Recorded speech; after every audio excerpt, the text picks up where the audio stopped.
Hey everybody, how's it going? Let's see here. So I am now trying a new streaming software. This is only my second stream that I've done. Usually I do like Zoom conferences or Discord or whatever. So this is a little new to me. I'm getting acclimated. Can I get some response in chat that you guys can see this and that, or hear this and that we're working as intended?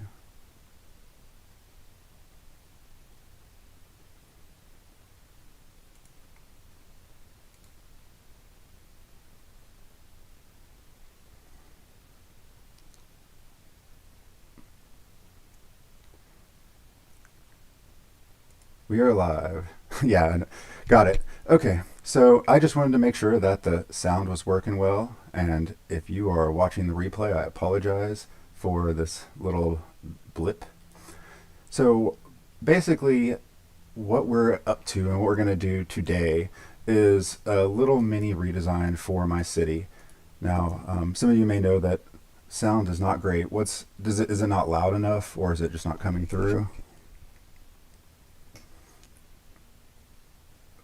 Let me see. Let me make a quick correction on this. I'm going to tell you what, let's just take this off.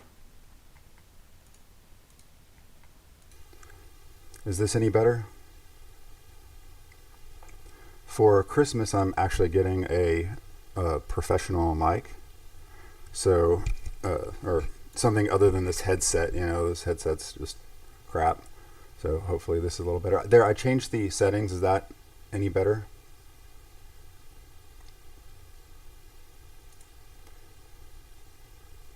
A bit echoey.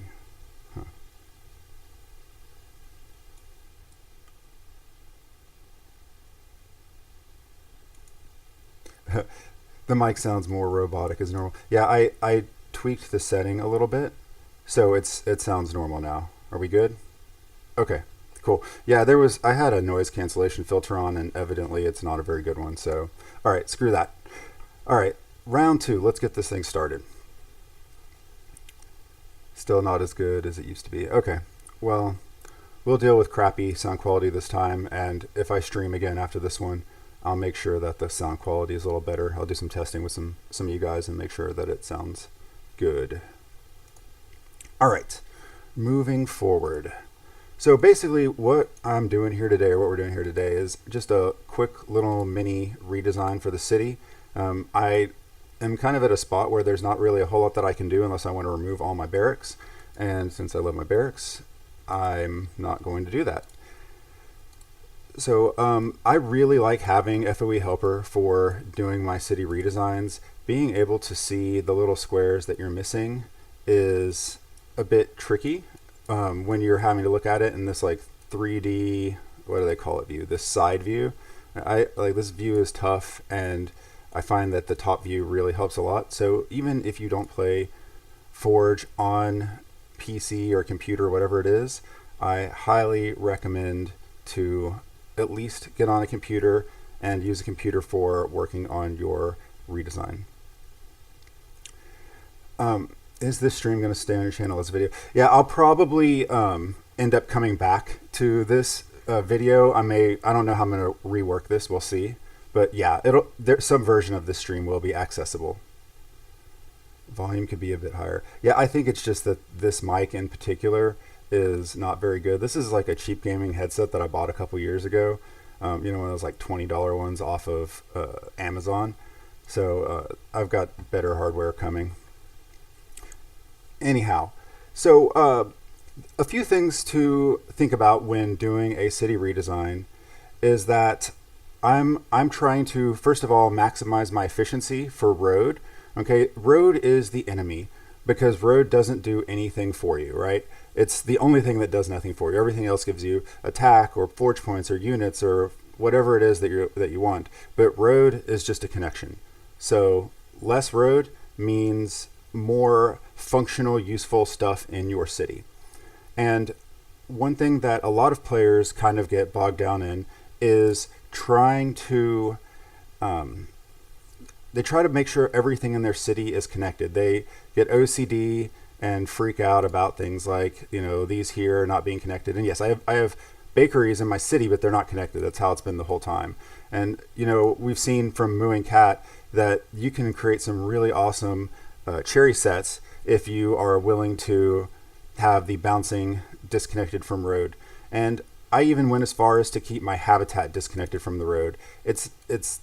I don't care about the coins, right? This gives me coins and population. Well, I don't care about the coins, but I want that population. So I just have it disconnected from the road. There's literally no point in me having that attached. So why waste the road, right? Like I would have to spend whatever this is, six squares in order to connect it, or even going this way, it would take 3 or 4.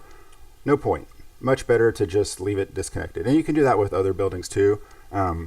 As long as the thing is passive. Now keep in mind, if you disconnect like attack buildings or forge point buildings, those won't work. Another thing that you can disconnect from road is like your Temple of Relics. If you were just really OCD, you could like swap out your Temple of Relics and like maybe your Innovation Tower or your HC for while you do GE, and then swap it back in. But that's kind of if you're getting really crazy.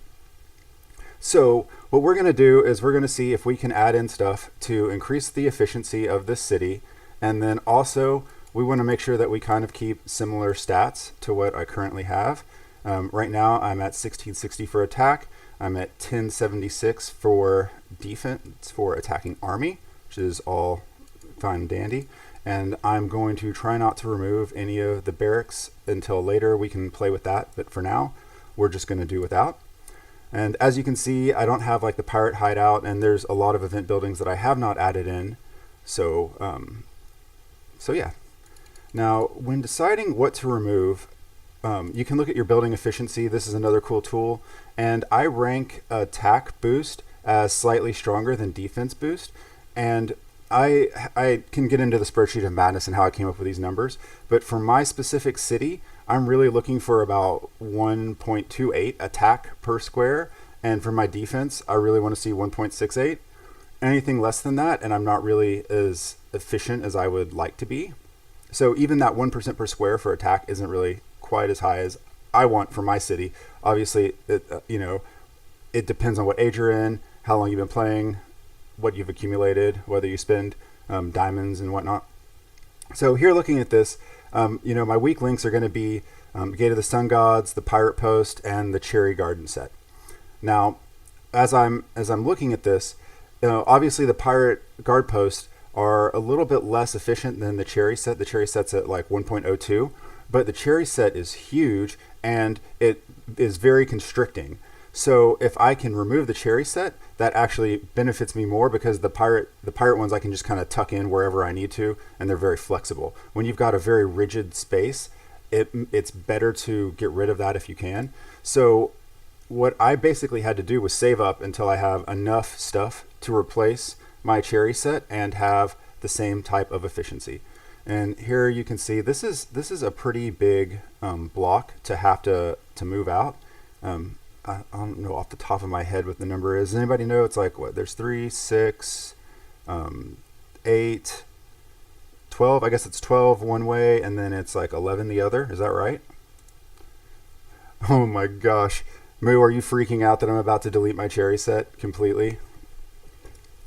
So the other thing, just kind of circling back up on the connected to road and the efficiency thing, is that a while back, Moo had gotten in a discussion with some people on the Reddit forums about how to measure the efficiency of a city, and road is kind of like that metric, or one of the big metrics. And he wrote this really cool script that you have to have FOE helper to run, and this thing will tell you basically what your efficiency is. And when he started, he was only looking at how basically he wasn't factoring whether it was connected to road or not connected to road and stuff like that. And he actually made a whole separate thing to include the unconnected road or the unconnected buildings, basically to give a little bit of extra weight back to things like the Cherry set or my, or this one over here, the bakeries, or if you were to do something like the winter, like the old first winter set, that's another one that having stuff disconnected from road. And even like over here, I've got a really small Celtic set that is pretty efficient. And again, that's one of those cases where it being disconnected from road is helping me for the stat that I care most about, which is the attack stats. And here you can see that when you're looking at just pure connected road. Oh, and the other thing that he did that was nice is that he also added a weight for the 2-lane road, because obviously there are situations where if you have a bunch of 2-lane road, that is going to be an issue, and it's going to affect your efficiency because it means you're going to use up a lot more road. But in my case, it's not, all my 2-lane road is being used for 2-lane buildings. I don't have any wasted 2-lane road. So that shouldn't penalize the efficiency that I have or that you have if you're doing this, because you have the 2-lane road. So to use this script, and I can post a link to it, and Moo can also, maybe if he wants to, he can post it in the chat. If you want to post your GitHub link, Moo, if you still have it, that's just fine with me. So what would I do with the same Celtic set or harvest? Harvest set's better. I'm not sure what you're asking as far as that question. But so basically you take the script, you go into the dev tools, and that usually comes up like this, and then you go console, and then you paste the script in, and it comes out with this stuff. So here's our baseline scores, and you can see that when you include the unconnected road, I'm at almost 14%, and I'd like to beat that after this redesign. I don't know if I will, but that's what we're aiming for. So other things before starting, when you are doing a redesign or any sort of design, some of the really important things to keep in mind is that you want anything that does not need to be connected to road on the outside of the city as much as you want, right? Oh, paste bin, sorry, that's fine. And I think, Moo, I think I have it actually bookmarked on one of my channels on Discord. So yeah. Anyhow, and by the way, for my next stream, I will have the chat also over here for the replay, but since I didn't have a chance to get that done, you'll have to look at the chat on YouTube to see the replay. I don't have that on the stream. But anyhow, moving on. Important things are, you want to have things that are disconnected from road or that don't need road around the edge of your city as much as possible. You'll notice like all my Sentinel outposts are around the edge of the city, obviously, especially the big groups. Now, obviously there are spots where like you might have to tuck one in here and there, but for the most part, you don't want to have any of those on the inside of road. Also, I prefer to have my large buildings tucked all around the edge of my city. Again, this overview makes it a lot easier to really visualize and see what's going on. And you'll notice that like here, my Traz is connected by one road, and it is on, like there's no road that goes past it, right? Now, this road may go past it, but it's got stuff on both sides, right? And that's the other thing, is that as much as possible, you want road on both, you want buildings on both sides of your road, or you want your road to dead end to your largest buildings, right? It's really suboptimal to have road running down the long side of the building. I see people have road running down the long side of like their Traz all the time, and like I just want to poke my eyes out, because it's effectively what it's doing is it's making your building bigger, right? Like it's just taking up more space. So you have a Traz that's 10 squares long. Well, if you can connect it by 1 square versus connecting it with 10 squares, I mean, that saves you 9 squares. And those 9 squares could turn into a Winners Plaza level 2, which is 10 to 12, 15 attack, whatever it is, right? So you just kill yourself, and that it adds up over time. That's why having this really high efficiency is super useful. Other things that are really important, the less T's that you have, like the cross sections that you have in your city, the better, because every time you're crossing, that means that you have a corner, and corners touch buildings on 2 sides. That's bad. You don't want road on 2 sides of your building ever if you can help it. Obviously, with corners, you can't help it. So the next best thing to do is to have your smallest buildings in the corners. And you'll see that I generally have either 3x3s or 2x2s. Like I really like having my rogue dens there in the corners as much as possible, or like when I had archers or blacksmiths, those kind of fill in anywhere where there's corners as much as possible. And that really helps to improve the efficiency. When you have a big building on a corner, that's adding a lot of extra space that building has to take up. Hopefully that all makes sense to everyone. And then of course, you want to, as much as possible, connect on the short side. So like here for my Cathedral of Aachen, I have the 4 side connected, whereas the 6 side is open. And then when you can connect with 1 square as much as possible, do it. Here you can see like the Terracotta Army is just 1 square, Governor's Villa is just 2. There's the Traz, all these other ones. And you know, this little extra bend here, that's not that much considering it connects those 2 great buildings. Now, in my specific design, things that I really need to fix because they just didn't work out well is like I've got a spot right here where I've got Sentinel Outpost connected to road. That's bad. I have that again up here. And then also when I've got like these 3x3s, if as much as possible, if I could get rid of these and not have those taking up space, that would be okay. And the Royal Marble Gateway at the 2x3 is taking up an extra 1.5 squares, so that's not as bad. But ideally I would have the rogue dens in those corners. So let's look in the inventory and see what we have available to put in. I believe I have a Governor's Villa. Yeah, so there's a fully upgraded Governor's Villa. It's 9, is that right? Bail me out if I'm, yeah, 9. So we've got a fully upgraded Governor's Villa. I think I've got some Harvest set. Okay, so I've got 10 pieces of Harvest. And then I've got the Pirate selection kit. That's not Pirate. There we go. And that goes up to, how many of those do we need? 10 gets it, so I'm good there. All right, so that's a pretty good amount. And then if I need to, I think I've got like an abandoned asylum or something like that.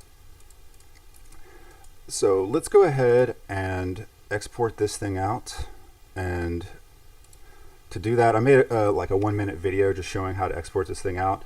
Click the show submit box. This little thing pops up, and then you click submit, and it tells you it's transmitted. Then you go to FOE helper. I'm already logged in. Do new city, main city, and ta-da, there's your city. And I said it in my other video, but I'll say it here for those of you who didn't spend the 1 minute to watch it. You want to make sure that you are in the correct city when you are the correct town when you do this. I'm going to go back for a second. See here it says I'm in Korsch, and I've got all these other worlds. If I had submitted, say if I was on my Yorktown, right, and I submitted, it wouldn't import correctly. So you have to match up the city that you're importing with the city up here, or it's not going to work. All right. So here is the city overview, and I actually zoomed out a little bit. Normally it's this big, and I find that to be useful when you have a small town, but when your city starts getting bigger, being able to zoom out is really helpful.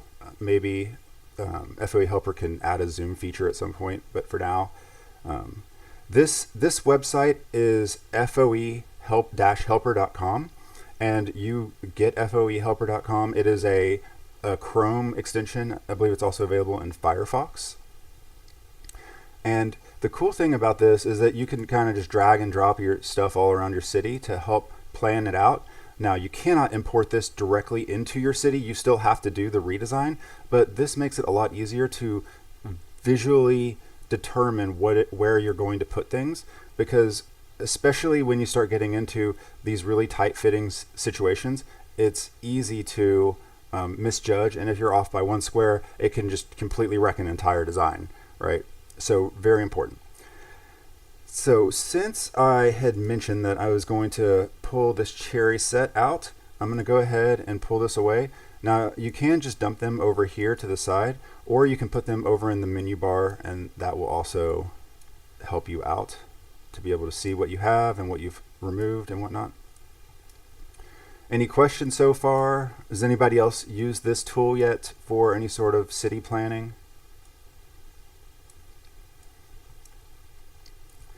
So it reminds me a lot of the way that that Moo's helper also works, like the set planner. One other thing about this that would be really cool if they added it was if they added like a something that like kept track of like how much population you had, or attack, or the forge points, or anything like that. Granted, FOE Helper already does so much stuff, so it definitely has made the game a lot more enjoyable since they have come out with this thing.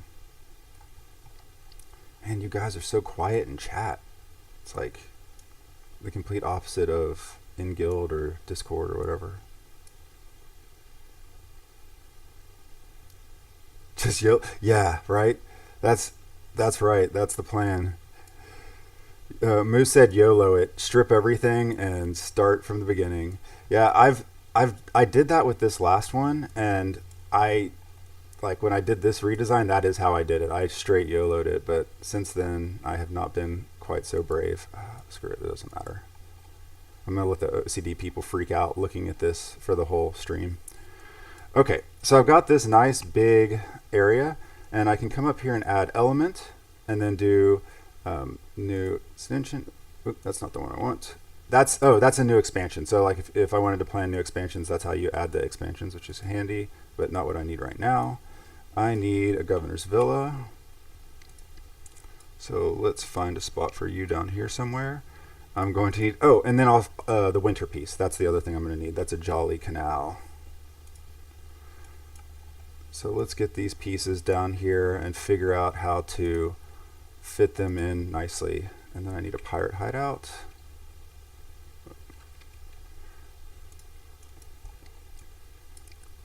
And what was the other thing I said that I had? And then I have the harvest set. That was the other thing. So let's see here. What are we going to do and how are we going to do it? So to start with, I think what I want to do is, because I'm moving this out, I know that the harvest set is not going to connect to road. So I think I'm just going to slam it over here against this wall and build the rest of the harvest set behind that, because that's an area that I can confidently say is not going to change. You know, some of these other areas I may have to move the pieces around to make sure that the road works right. But in this case, I don't have to do that because I can, in fact, confidently say that will not be necessary. Harder than Tetris. Yeah, no doubt. It is harder than Tetris at times.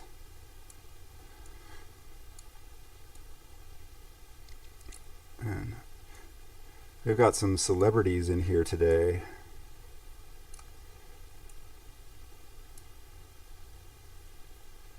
And, you know, one question that people have asked is, what is a good efficiency to have for your city?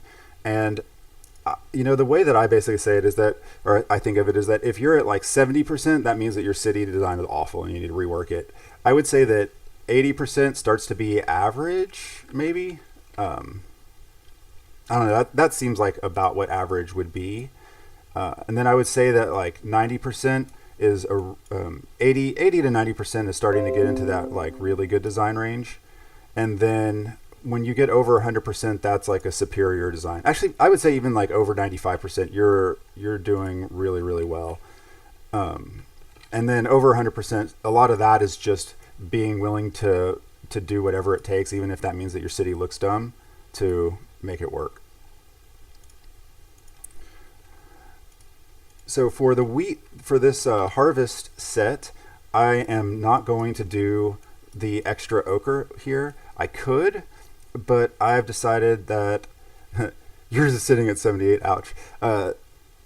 I've decided to bypass having the extra ochre in here because I'm prioritizing attack.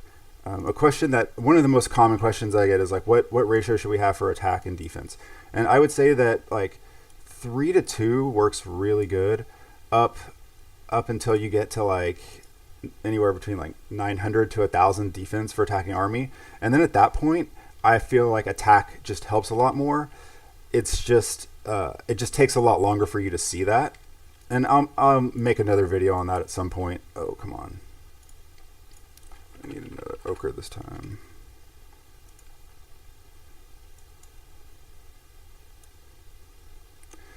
Yeah, town hall with multiple roads coming out of it is also really important. And thank you for mentioning that one, Lonely.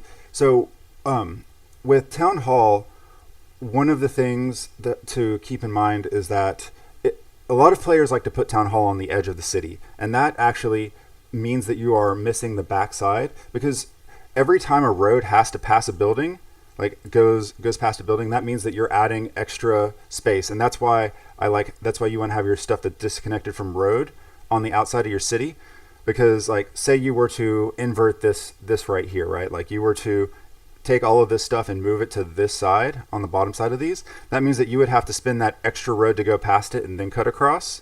So that's adding extra cost, extra road to your city. So that's really important. The biggest way to go over 100 efficiency is dead ending your road into larger buildings or connecting larger buildings on more than one square. Sorry, I was just covering my mic, but I had my hand in my mouth. And I'm going to drink a sip of coffee, so deal with it if you have to hear me slurping. All right. I need like a shortcut key for muting so I can do that. Oh, I do have a shortcut key. I'm going to do that.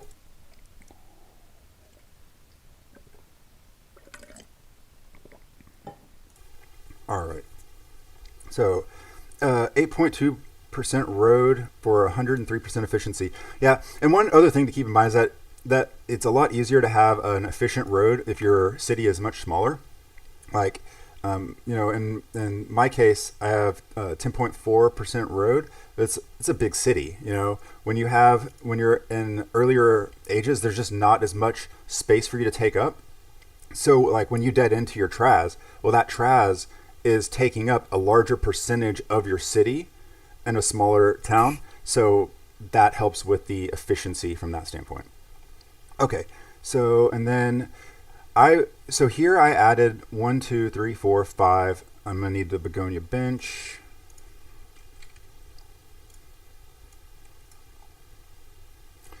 Why did I retire? Time was the biggest factor. So basically, it just takes so much time to play the game now. Between running managing your city and full expansion, between like managing your city and dealing with battlegrounds and all of that, it just takes so much time to play the game. And the thing is that I'm not wired to do things in a casual way at all. Like I kind of an all-in kind of person. So it wasn't really practical for me or my family to continue to play because I just didn't have time. That's really the bottom line. Let's see here, and then I can put the begonia that way, or I want to flip this. I think I have to flip this. That goes there. Let's see. Let's give this a second and see what's going on.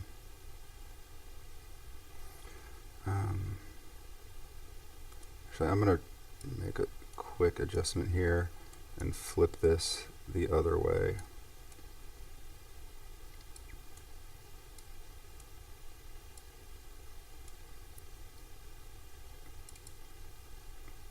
Where did that go? Oh, that goes up. That's where it is. There.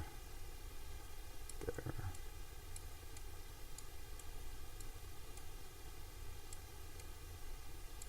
This. And what I was looking at, so the reason why I did that flip is because I wanted to have this little connection right here between the TRAS and this wheat. Before, it was going to be off by 1, and that immediately told me that I was going to start having issues filling that in. I can always come back and fill in with Sentinel Outpost if I need to, but in this case, it just made more sense to do it like that. And then I can do a begonia bench, and I think that uses all that I got from the previous event. So that's a nice little space there, and then all this stuff can be filled in with pirate, with the guard post, and then with Sentinel Outpost at another point. Okay, so the next thing that I also was looking at is like I really don't like how these are over here, and I kind of want to do a better job with that. And I also don't like these up here. So let's get these out of the way for a second. And I want to rearrange to have the rogue hideouts up here, because that's a little bit more efficient. And this right here, there's a lot to be desired. I think I can think we can improve this and make better use of that space. This is just, this area is ripe for having a larger building there.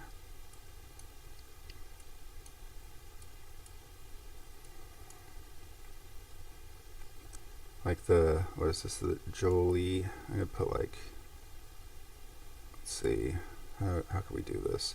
If I move this out of the way, I can move this here, I move that there.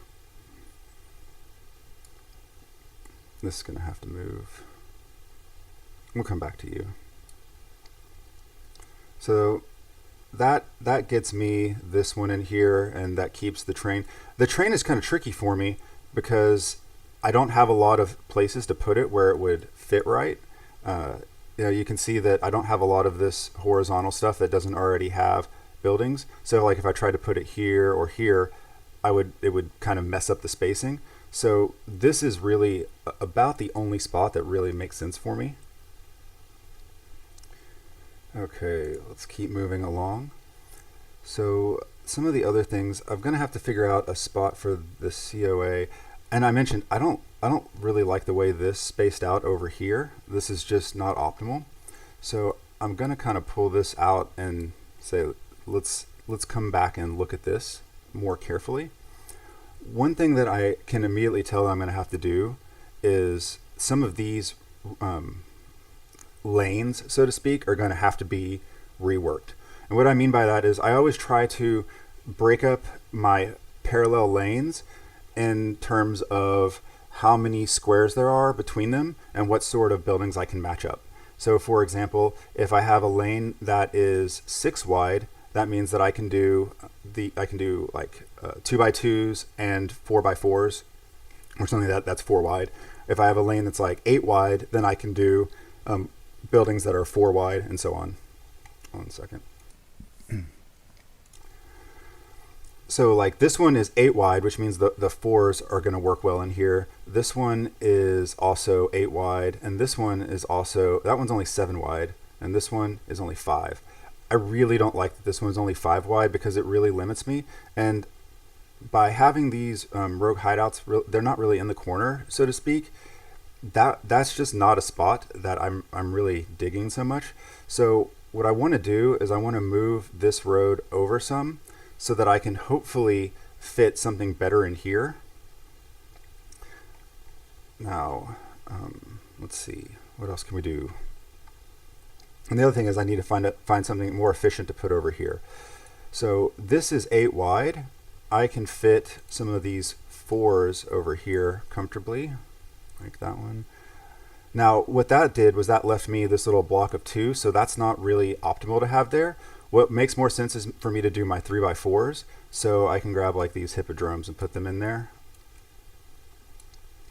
And that is a little bit better fitting, like so. All right, and then I could either put another, I guess I could put another hippodrome right here, just to keep that nice and consistent. And that has a nice space for it. Now, obviously this is going to need to come down, and we're going to need to add some road here to keep stuff connected.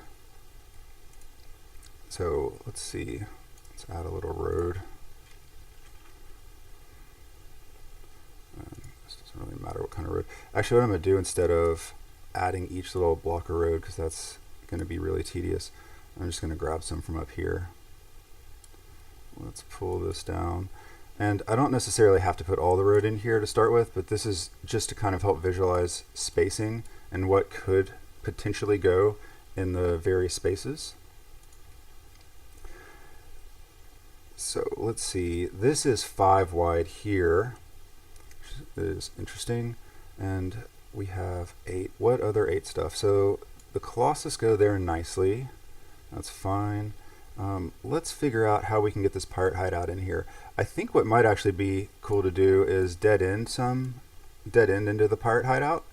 And I want to do that because the pirate hideout's a big building, and dead ending into it will make that so that I have significantly less road connecting, you know, if I'm having to go down the whole length. And same with like the governor's villa. If I can, I really don't want to have this road running down the side of it. So I'm going to pull this off to the side and see if there is another time or place. Actually, you know what?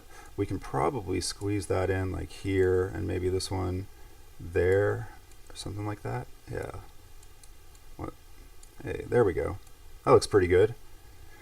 So, and now look at that efficiency, right? I've got really nice efficiency in here. Now this is a little bit of a funky spot because the 3x5, there's not a whole lot of buildings that go there. So maybe I just put something like that there and then fill in with some of these. Or I could put in like a, let's see, like a, what is that? An Appleton cottage. I could put that in as well. But for now, we're gonna leave that there. So with this connected like that, that means that my TRAS is no longer connected. So I'm going to need to make some room for it. And I already know that I want this to be wider than 5 so that I'll have more flexibility with the rogue hideouts. So let's see what we can do with that. I'll put this here just to kind of hold the spot. Doesn't necessarily have to stay there like that, but that's how it'll be for now. Actually, you know what? Look at that. That's a perfect fit for the COA. So look how clean this cleaned up, right? That's really nice efficiency. That's on the short side. That's a nice dead end. This is connecting big buildings by 1 or 2 squares, which is optimal. And aside from the fact that this could be a little bit better, again, I could put the Appleton there or something like that. But overall, that's looking really good. So we need to clean up this area over here. And to do that, we're going to have to move everything over just a tick. Now, I don't have a whole lot of interest in getting this, like I don't have to have this connected to road because that's a set that I have in there just for the attack and for the population. Here you can see I'm not ever collecting this as the Piazza set. So any questions so far? Oop, that's the wrong thing. Y'all have gone silent on me. Wonder if I'm just rambling to myself. Okay. So with that said, what else can we do? How wide was this one? This one was 8 wide, right? Is that what it was? It was 8 wide. Now, 7 wide is nice because it lets you do your 3 wide and your 4 wide. So I'm going to go ahead and pull this over 1 just to see if that kind of helps. Actually, let's even go to 6 because those 3x3s work really well in a 6 spacing.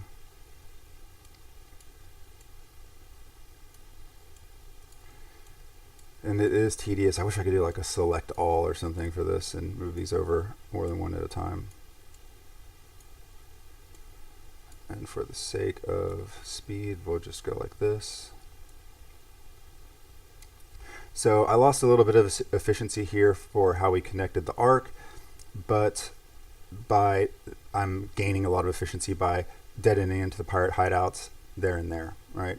And I still have this one here. Now, whoa, what did I click there? Heavens, it's going crazy. Now we've got really nice lanes here, so we can drop in the 3x3s. Now, one reason why I would or wouldn't put the rogue hideouts here, if I put the rogue hideouts here, then that would leave me this space here, which is an awkward space. That's only 4, and say I put a 4x4 there, well, then I run into issues of this only accommodating 2x2s. So I'm going to just use the 3x3s for this area to fill that in. Oops. And I have a few 3x3s to spare. I can't do one there. Let's grab you like that. And what else can we put in there? And then from there, I guess we can throw a rogue hideout in there.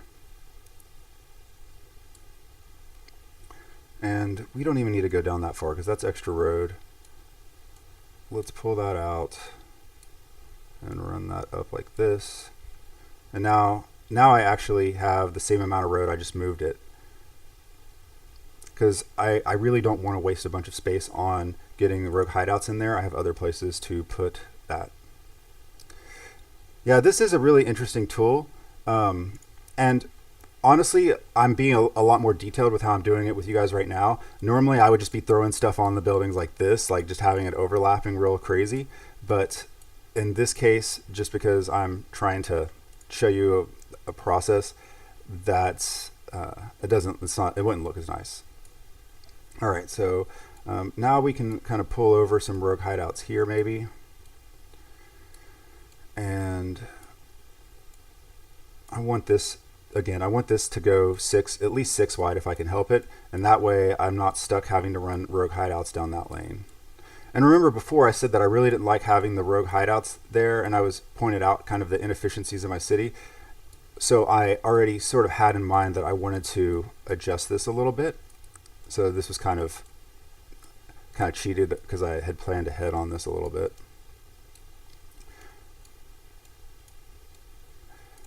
And as you do this more, you kind of start to get where you can see opportunities to improve the efficiency. Like you start to be able to just look and say, okay, I can tell that this is a spot where I need to put something. And I think this gives me a nice spot. There you go. So now I can get that terracotta army in there and get rid of those and put those in a different spot. See, that's a nice clean fit. Grabbing the wrong stuff. Okay. Is this being useful at all? Like, are y'all learning anything, or is this more just boring watching Pat do stuff?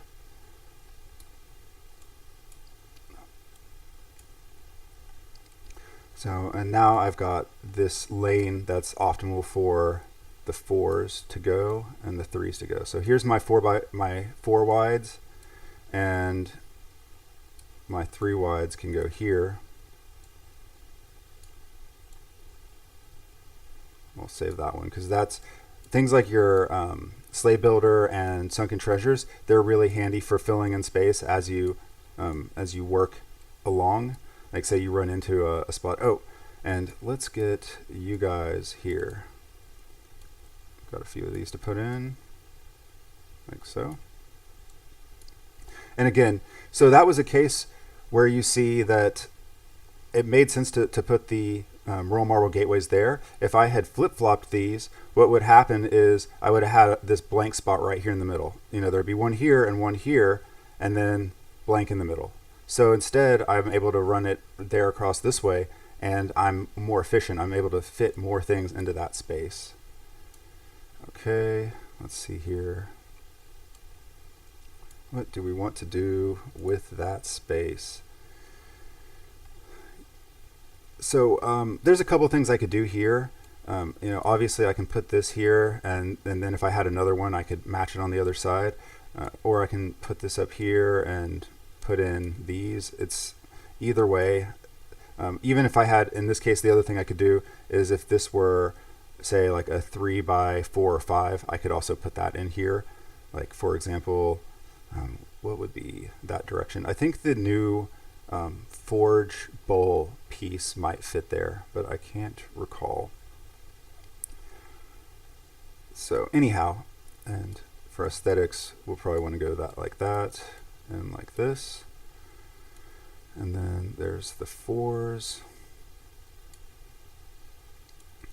How do we need to put these in here? And there it is. That's mostly redesigned. I mean, we're not totally done. What else is left? What am I missing? Gotta be missing something somewhere. Is that all the way in? Did I? Oh, that's that one. That's overlapped there, and this is overlapped here. So,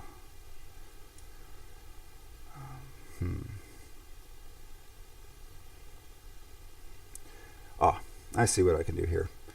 So one thing that I'm seeing is I need to find a spot for this, and it's not going to fit in these spaces.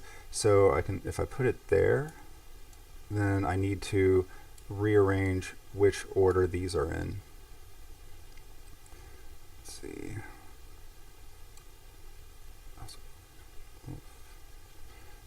Let's grab the Colossus there,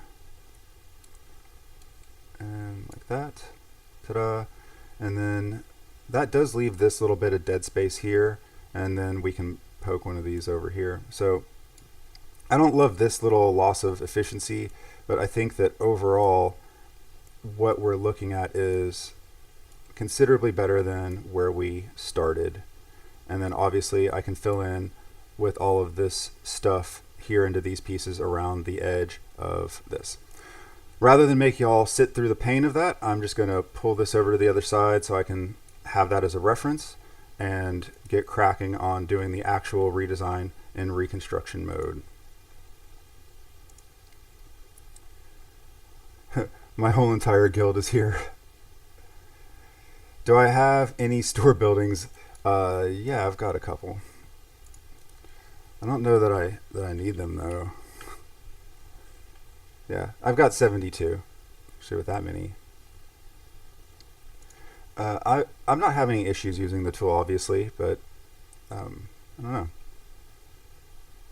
Now, one thing, if you're going to be doing, if you're going to be storing a bunch of buildings, you can use this set thing right here that tells you how many of these set pieces you have, and that can be really helpful for planning ahead for what you're going to put in, or for knowing, like, if you want to save just to make sure that you don't store too many things or delete too many things.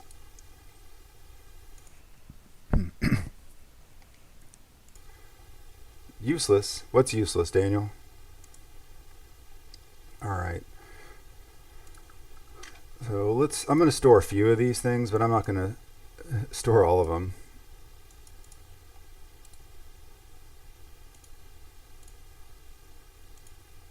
Just kind of haphazardly. I don't know what else I'll store anyway. And most of the things that I would store besides this are probably larger buildings. I've got plenty of those, so I'm not going to worry about that.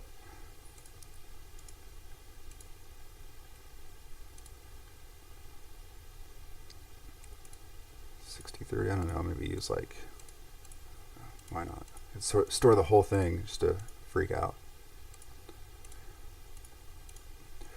So it looks like for the next one, a normal recording is preferable over the live recordings. Are there any cases where a live recording would be preferable? I'll have a preference on that. I was thinking that I might do a replay. Like, so I used to always record recalc.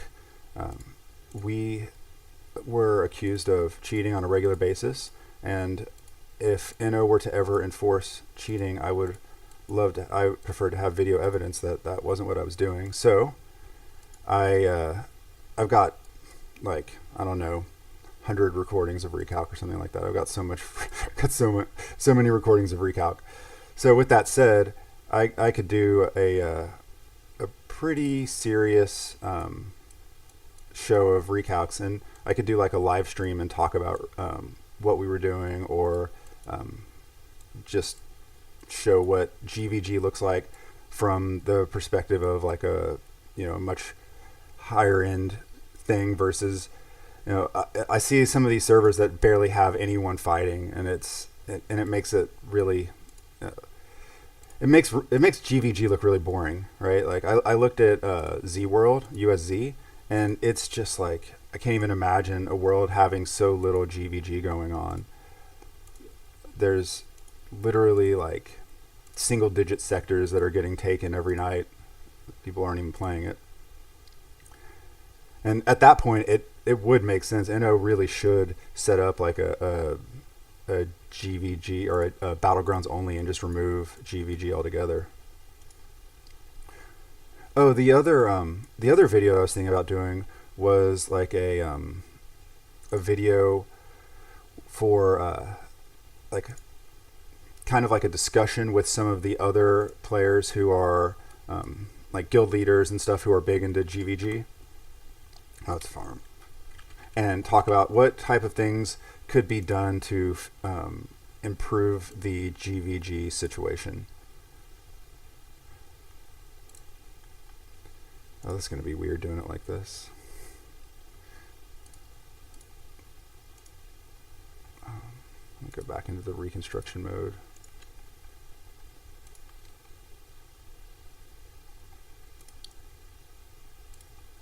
I cannot put these. think I can safely put these over here. They're out of the way, so I can accept this and build normally.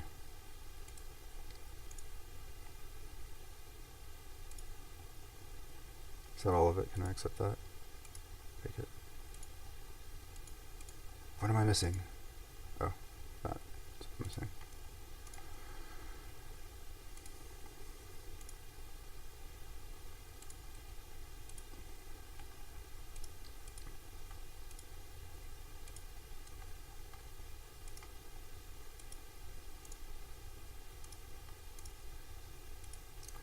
Any questions about this redesign so far?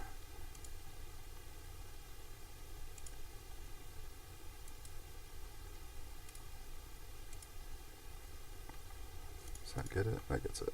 Okay.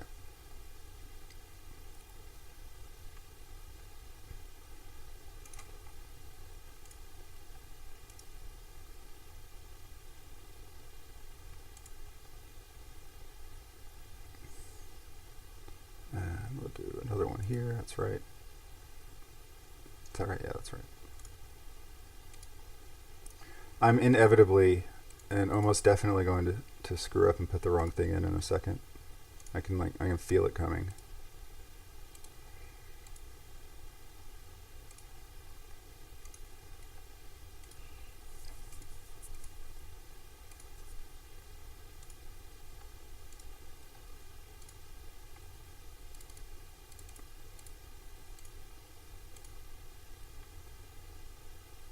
So far, so good. It's there. And the redesigns, I will say, go way faster when you have a template to kind of work off of. I find that if I have to do if I didn't have a city planning tool, then I would have to strip all and start from the beginning, and that definitely does take longer to do. So there we go. And I think that gives me all my power-ups for all of these. Yep, that's beautiful. That works wonderfully. And in the event that I get more harvest set at some point, I can flip this around and put it over here. Actually, you know, I didn't even see that, but I can do one other thing. Will that fit like that? Nope, that would mess up my redesign. So what I was looking at was that I still have that one more harvest set, and if I wanted to, I could actually put this here and then do another wheat right here. But I think that for now, that will cause too many issues with redesigning. This is a pretty tight setup as it is. So as much as adding that extra little bit would be nice, I think that it's not worth the effort to fit that in. Yeah, if you're at 70%, you definitely need to redesign. There's no doubt about it. To chat directly, your best bet is just going to be to come to the Discord. And honestly, I'm not really on the Discord all that much anymore. I poke my head in and I'll answer something, and then I'm back out for a while. And a lot of that's just because just things are really busy. You know, I've got a business. I'm married. I've got 3 kids, and you know how that is. It just keeps you busy.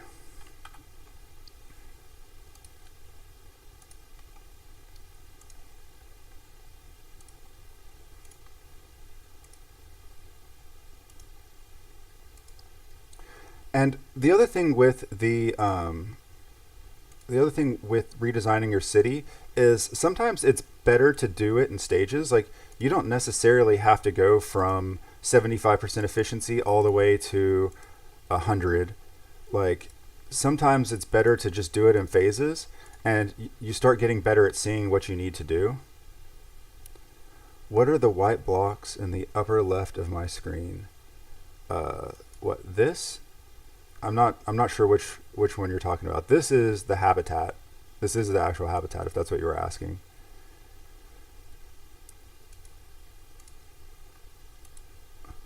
Now I gotta look. I don't know what other white blocks you could potentially be talking about. Is that all of them? I think that's. And last upgrade. There, boom.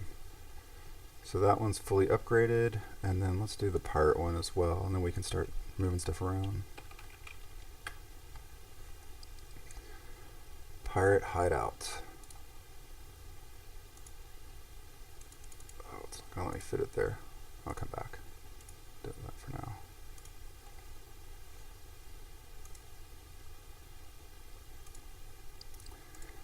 So another thing that you can also do if you're running into issues with the planning screen tool, are you talking about this one here? Somebody's asking about that. So with 52% efficiency, you should yeah, probably. I mean, just chunk it in the dirt if you're only at 52%. No, again, the big thing is that, yeah, I'm using FOE helper. The big thing is that when you don't want to have like your building sandwiched, and you want to always be connecting on the short side. As long as you follow those things, it really helps to improve your efficiency a lot. And that's a really common thing that happens, is like people will have like a big U around their large buildings. Put your large buildings on the edge. That's where they need to be.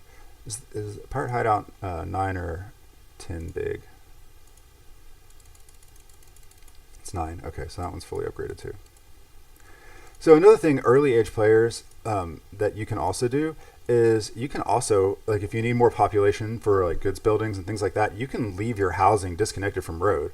Like your coins really should be coming from like your special buildings and from like whether it's shrines of knowledge or like your sacred skywatch, things like that.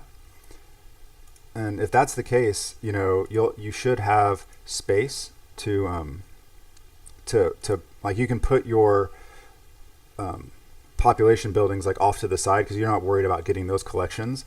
A 4-hour collection or a 12-hour collection isn't nearly as good as the 24-hour ones that you get between like motivation and all that. And then I'm gonna put the canal in now, even though I can't fully upgrade it. I just want to do that for the sake of having the ability to plan this out and see where everything goes, and that it'll be easier when I do the reconstruction tool to already have it in there. It would be super awesome if on the reconstruction tool they let you build from inventory or delete or remove from inventory. Those items have been, or those things have been suggested in the forums, but unfortunately no dice on that one. Why do I have a habitat? I have a habitat because when I go full all ages GVG, I use all of I actually run out of population, like completely. So all of these, just quick break, all of these buildings have a very low population requirement. So I have plenty of excess population this red hot second. But when I go into full GVG mode, I have tons and tons of stuff. Let's save this real quick.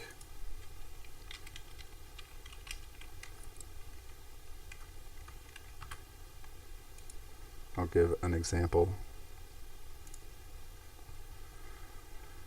So I don't know if this one, no, that one doesn't have.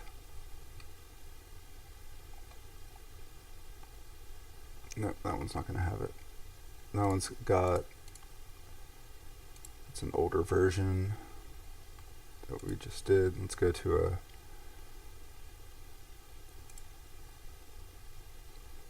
here you go.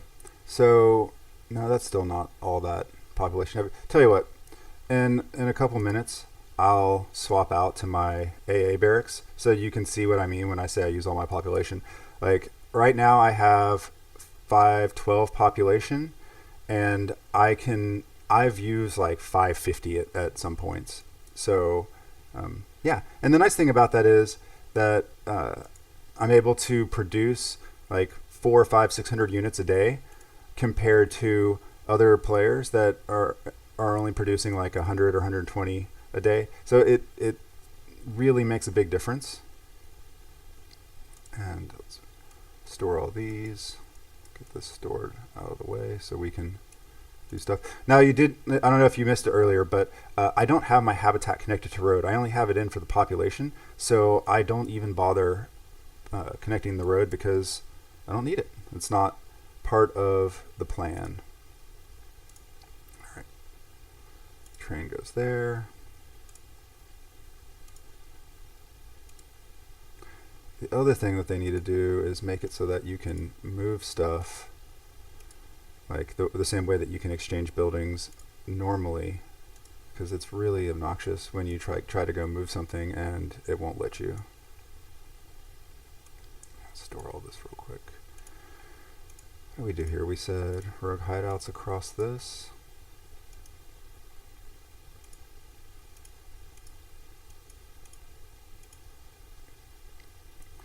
And let's run back to the plan. And just as a quick reminder, here's the plan. I'll keep the plan so that when I'm flipping back and forth, we can see that.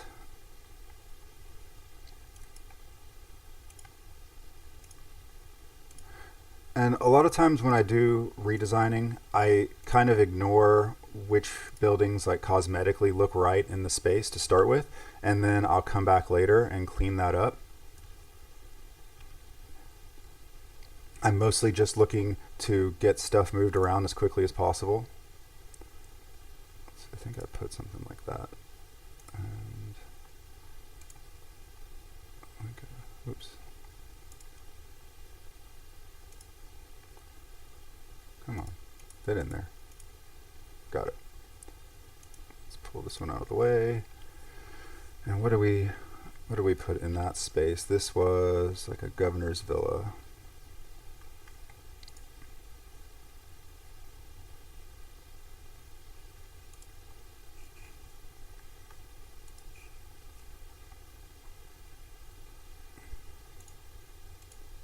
This one.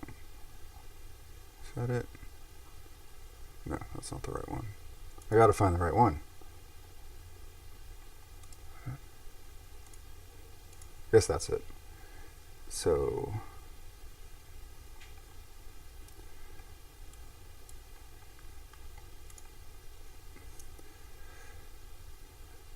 best buildings for style of play. Yeah, I may end up doing that.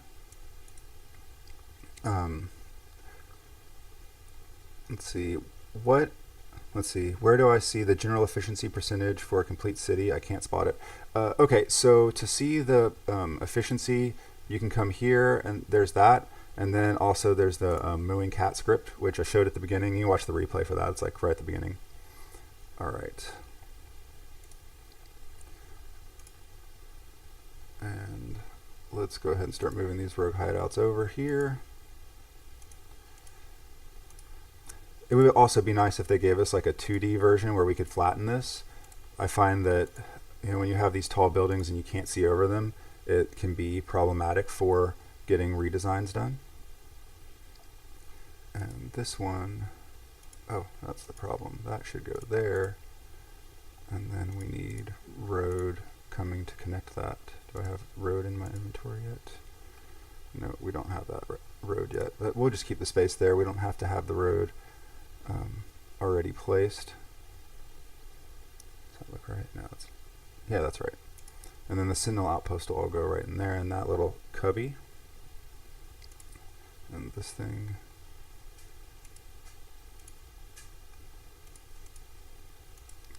Come on, Traz, get out of the way.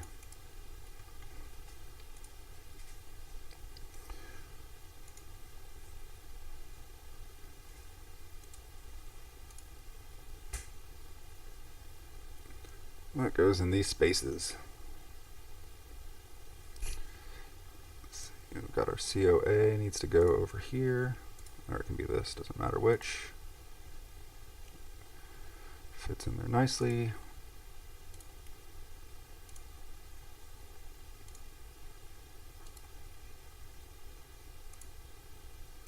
Wish I could see just a little bit better to do all this.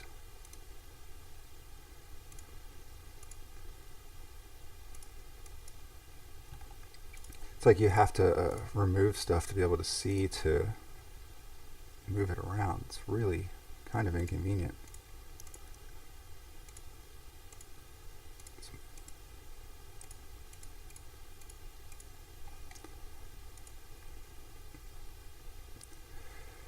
Yeah, 62% efficiency is not going to cut it, my friend. You gotta up your game and do a little better than that, I'm afraid.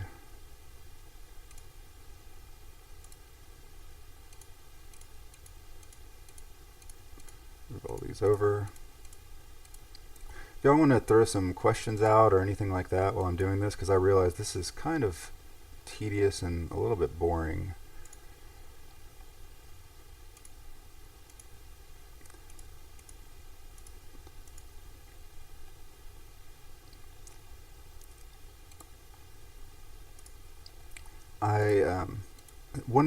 I guess one of the things that people keep asking also is, oh, what's this? 300 road and 100%, but also 220 road and 100%. That efficiency thing, a lot of that has to do with like the size of your city, right? Like if you have a bigger city, that can affect it. And it can also, I mean, it's based on the number of buildings in your city, right? If you have a lot of buildings in your city, then there's a lot more room to be efficient or inefficient. And obviously, you know, like if your city has 1,000 or 100 more squares than someone else, then you can have more road and still be efficient. Kind of makes sense.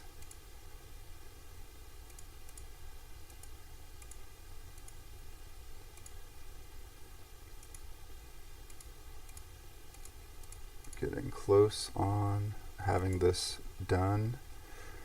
This process does definitely take a while to get done. Pizza Hut's messaging me trying to get me to come buy pizza.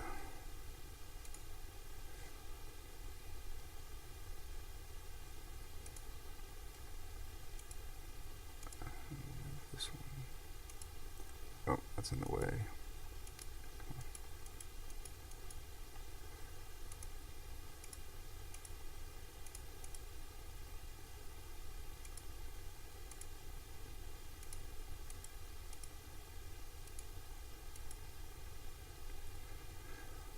I have the habitat for the population. We just talked about that, didn't we? I think we did.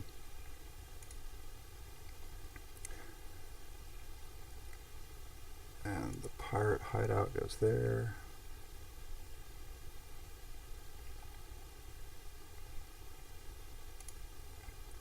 Let's get this thing out of the way. It's just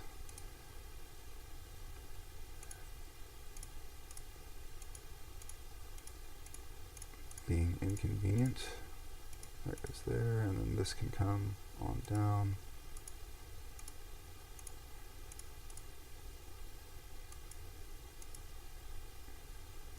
What am I getting hung up on? Is it that? Is that it? Okay.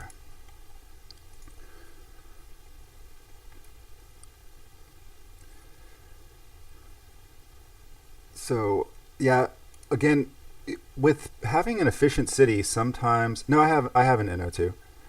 Having an efficient city does sometimes mean that you have to give up the beautiful appearance of your city in order to get there.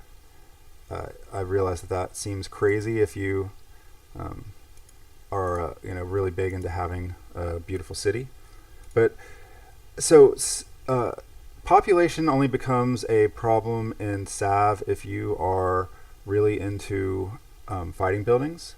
Like I tend to carry a lot of barracks, and for that reason, I can really chew up the amount of population I have really, really fast. Like I can go to max population in just a matter of minutes. Oh, that's not what I put there. I put, yeah, that is right. And we need,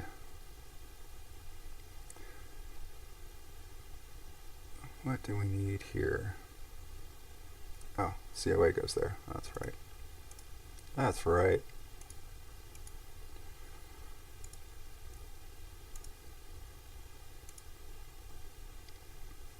coming along, getting closer, getting closer. And that got moved over. That's 3s, so this can go here. This is the tedious part. It's just tedious going through and getting everything put in where it belongs after you have it planned. But it's also much easier than trying to do it completely from scratch. This would have been significantly more difficult to just eyeball it and try to guess what goes where. I don't know that that's something that I could do with consistency, especially with how ridiculous some of these little pieces are when they're connected by only one square.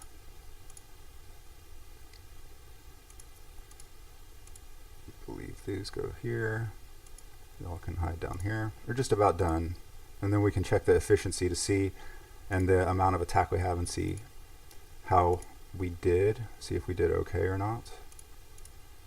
It's not where that goes, but that might go there. Put the pirate hideout there. That works. Pirate hideout and Governor's Villa, they're the same size, I believe.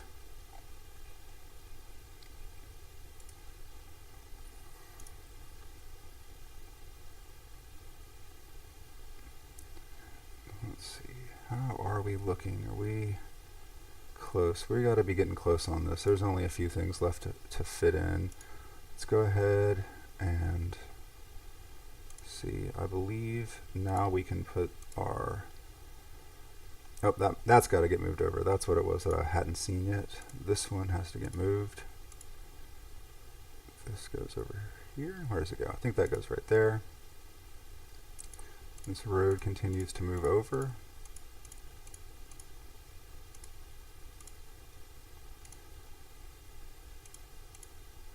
Okay.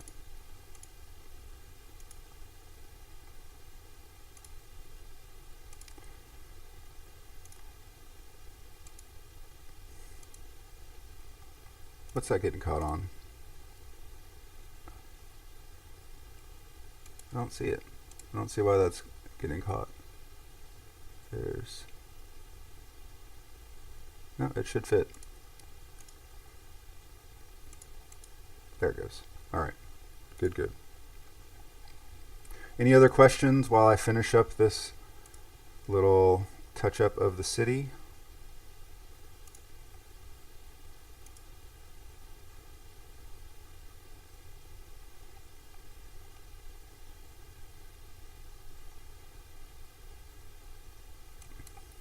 Looks like over here I may have... Oh, no, that's all right. That all looks right.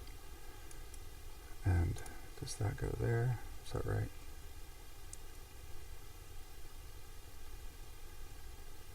No, I can put like a hippodrome there.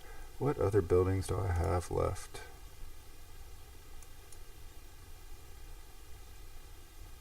I don't know. I don't know what's left. That can go there. Did that do it? I think now it's just filling in with the little spacers, and we can connect the city and see where that put me.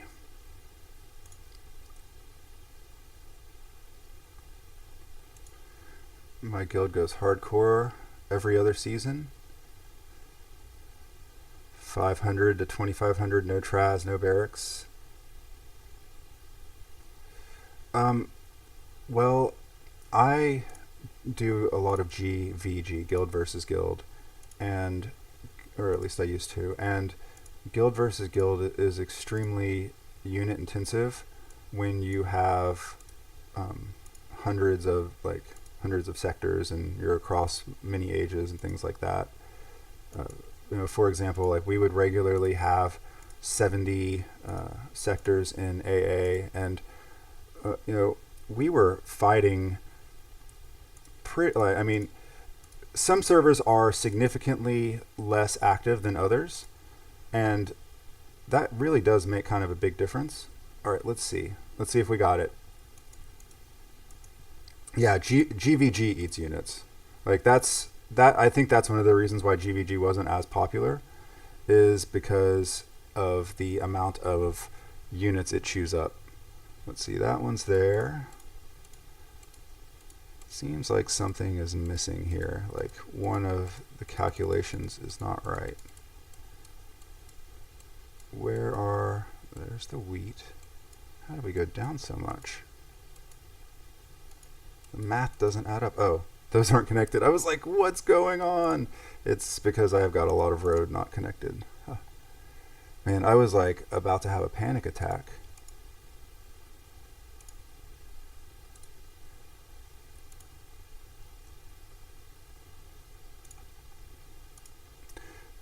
As far as as far as guild versus guild goes, Korsh in particular tends to be a much more active GVG server than a lot. Oh, I just found a little efficiency thing that I had missed earlier, and I'll show you what that was. All right, look. So here was right here was an efficiency thing that I missed. I had it set up so that this one here was all the way up here and took up all three of those, and that left the big block right here that was open. And by moving the sunken treasure up here, I was able to connect this checkmate square by one piece. Right, so that definitely helped to improve. So let's get something else in here. All right, let's do that. So it looks like I may have gone a little bit backwards. All right, so I went a little bit backwards on my attack, but keep in mind that I put in this winter canal, and once that winter canal is upgraded, that should add another, that gives me 24 more attack, and that 24 more attack puts me right back at that 1660 that I was at before. I went up another 10 defense, and I also bought a little bit of space. I have space here that I can put in Sentinel Outpost. I have space here I can put in Sentinel Outpost, and then here I can put in another building. So I've got, I basically I added space, right? There's a little bit of additional places that I can squeeze in extra stuff, and obviously the stuff up here I need to clean up. Oh, that's the other thing that's probably killing my efficiency is this stuff. Let's get rid of these pieces of junk and get some good stuff in there. Why do I have a lot of Bronze Age blacksmiths? That was in order to very, very quickly rush the quest line. That's really the bottom line. I was just trying to get through the quest line as quickly as possible, and the best way to do that is to have lots of blacksmiths. Now keep in mind that when I don't have blacksmiths there, I used to have archers, which again, that goes back to guild versus guild and needing to have that many units all the time. And when we would get into big wars, you could burn through like 400 or 500 units in a day or more. I mean, it's a massive drain on units when you get into a big war.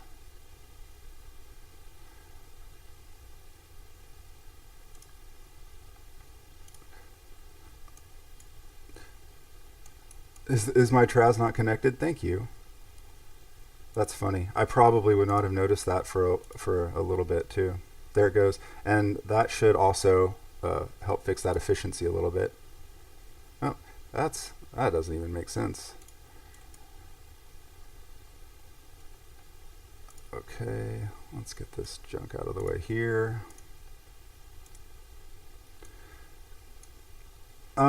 I think that the new GBG map probably helps smaller guilds a little bit. I don't know that it helps them a lot. I think that it makes it so that there is less incentive to have you pinned down to only one sector. So I think that's really the main benefit to smaller guilds, is that if you get even one sector, that will give you more sectors, more options to hit. So you'll probably still end up getting trapped, but you'll have less scenarios where you have nothing to hit. Because I feel like that's really like the worst part of being in a small guild that's getting slaughtered by a big guild, is that you don't even have the option to play the game because everything is locked up. There's literally nothing that you can even hit. Let's see.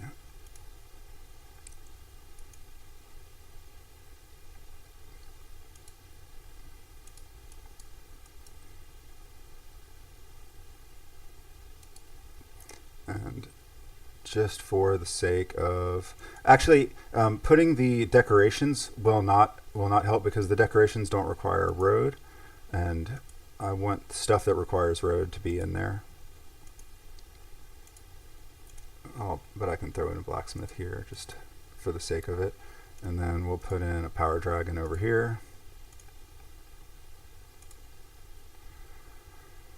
And I believe with that, I need to clean up this little bit here as well to get a proper efficiency rating or number. I think there was, yeah, there's space back over here. And normally I would have other like military buildings in this area, so that also kind of changes the efficiency. When larger buildings make it easier to have high efficiency, smaller buildings make it harder, right? Because there's less opportunity to connect on the short side. Yeah. You did 500 fights yesterday, and your opponents took every sector in seconds. Yeah, I find GVG to be a lot more fun. It's, you know, the thing about GVG is that it doesn't matter how big your guild is, you can still be a pain in the butt, and you can still affect the outcome of things that are happening on the server. And in Battlegrounds, it's so easy to just get completely log jammed where you can't even do anything. And I can delete 2 road there. Let's just about done getting this cleaned up so we can get a baseline reading on this efficiency. One thing that I should have done that I didn't do was get my Forge Point collection, my before and after, because I did take out a lot of cherry set, but most of that cherry set was not connected to road, and that means that I was getting basically just happiness from that. I wasn't getting any sort of forge points, and despite the fact that forge points per day is not a priority for me, it's still, I mean, I would rather have it than not.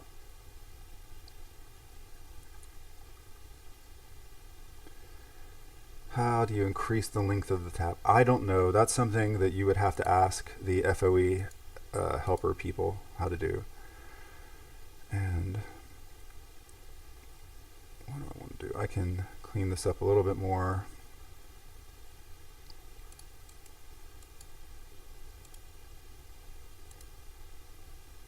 Come on, move it. Delete that, that, that.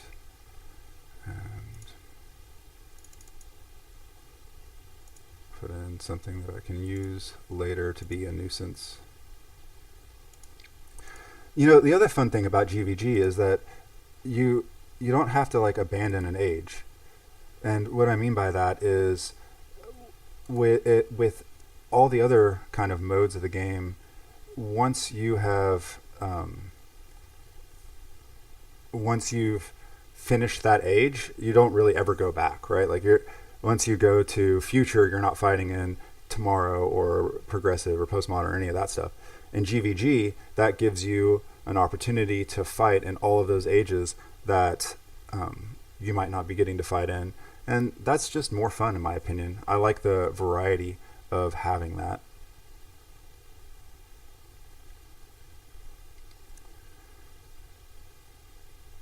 Okay, I think that's a pretty good run. So let's come back. I'm going to refresh this and then see what the efficiency looks like. Again, this time my my efficiency should be a little bit better, but not much. Mostly because I did have a lot of stuff that wasn't connected to road. So I am down a little bit for my unconnected. I'm down to 111. But my connected to road is up by a couple of percent compared to what it used to be. And again, that's also factoring that the 2-lane road is there and affecting things. Let's see. So I think that does it for this video. I mean, if I wanted to, I could clean this area up right here and have a little bit more efficiency, and clean up this little area right here and have a little bit more efficiency. But I think that that kind of gives a good idea and a good picture of what it looks like to get over under efficiency. Yeah, here you see it, 103.9. So I have, in fact, this redesign did improve my efficiency, even though I did add a tiny bit of road. I guess I deleted some road too to make it happen. But I believe, let's see, what did we add? We added one governor's villa, we added the pirate hideout, and then this winter canal once that's done. So that was like adding about 40 or 50 forge points a day, plus the goods and the units and all the other exciting things that come from that.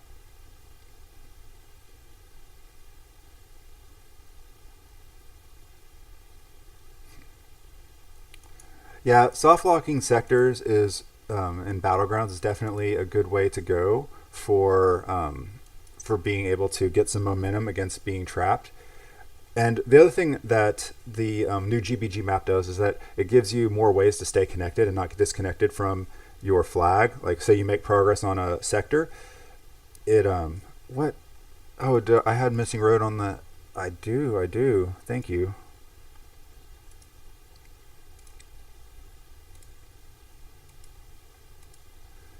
I can't see. Did that get it? That got it. Nope, that got part of it. That didn't get all of it. This is stupid. This is ridiculous. All right. There. Ta-da. All right.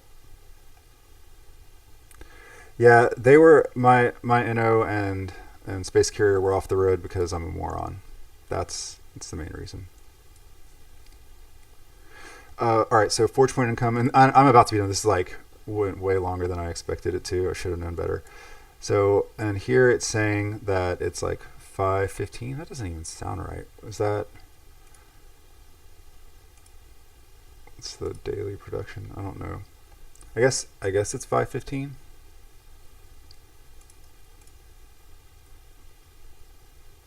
For 497. I don't know. That seems right. Actually, it seems like usually when I collect, I get more than that. But also, obviously, you've got stuff like Pirate Hideout. You hit the 40. That's a big difference.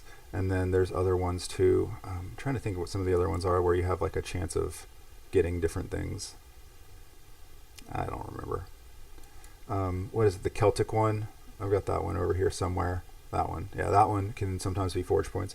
So those types of things definitely play an impact on what sort of collection you end up getting. But usually when I collect, I end up being like around 550 before I do the HC and any Space Carrier if I do Space Carrier.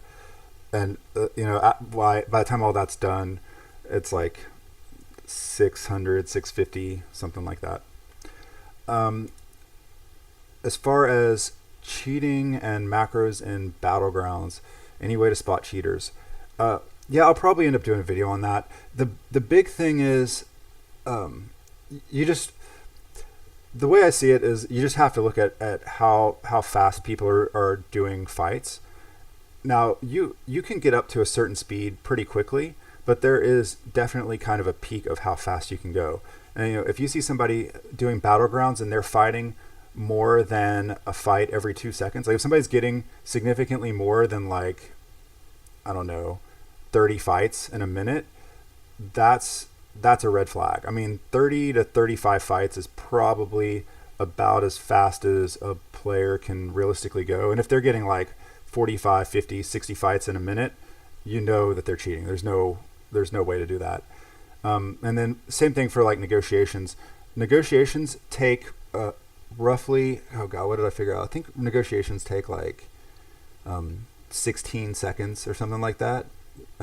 Because especially on PC because of the animation. So if somebody's doing like 6 or 7 or 8 negotiations in a minute, that's definitely not right. And then in GVG, the big thing I look for is how tightly packed the shields are. There's only so close that a single player can pack shields. If the spacing stays the same, then that's probably one player. If you see overlap, that means that there's 2 players that are hitting it, and that's that's something to keep in mind. Obviously, if a guild has got 15 or 20 people hitting a sector, there's going to be a lot of overlap. All right, well, that's the city redesign. Hopefully this was useful or interesting. It's hard because there's just not a lot to talk about when you're putting everything into place. But overall, the big things that we were aiming for, like I wanted to get the small buildings in the corners, which I was able to do. I got the big buildings connected by one road, which I was able to do. And I was also able to keep buildings that do not require road around the edge of the city, which was also really nice. My net gain was an absolute boatload of population, which I'm excited about. Right, I think there's like 14,000. There's another 14,000. I don't know what this is going to be, but it's probably another 14,000. So about 50,000 pop, which I'm pretty excited about, and then about 50 forge points.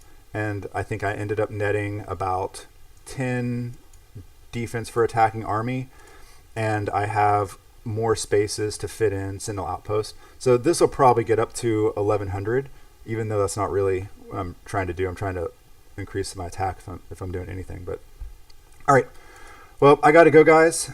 Thanks for joining and watching the chat, and I'll catch you guys in the next video whenever that is.